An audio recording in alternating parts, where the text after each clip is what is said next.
ব্রিজের মাঝে আমরা চলে আইছি মুশকিলতে এই গাড়িটা নিয়ে। রাস্তাগুলো দেখতে সুন্দর লাগে, কিন্তু ভাঙ্গাচুরা লাগে, এতটা সুন্দর আর লাগে না। আমাদের ড্রাইভার আছে রাসেল ভাই, কিছুক্ষণ পর আমি যাইতেছি ড্রাইভিংয়ে, রাসেল ভাই বাকিটা ভিডিও নিবে। তো ভাঙ্গাচুরা রাস্তাগুলো পার করে দেখ, আমি যাতে বড় ড্রাইভার না, যতটাই হোক। তো আশেপাশে ধান ক্ষেত, তারপরে রাস্তার পাশে যেই গাছগুলো থাকে এগুলো দেখলে ভালোই, খুবই সুন্দর লাগে। সামনে গেলে আরও দেখাতে পারবো। উফ, এটা কোনটা? যাই হোক, যেমনই হোক, তো ভিডিওটা দেখতে থাকুন আর সাথে থাকুন। আমি আছি আপনাদের পিছনে, এই শফিকুল ইসলাম। তো এই যে ড্রাইভিং আছে আমাদের রাসেল ভাই, হাই দিছে আমাদেরকে।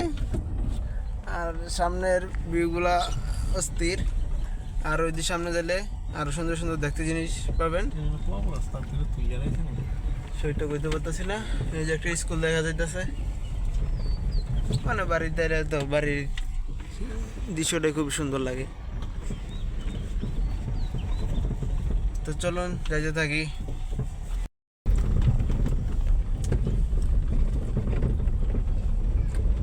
কথা কোনা গেলে সুনামগঞ্জ জেলা, মধ্যনগর থানা, পাহাড়ি এলাকা, দেখতে খুবই সুন্দর।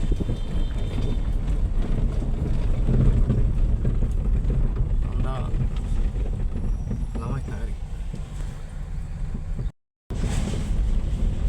এদিকে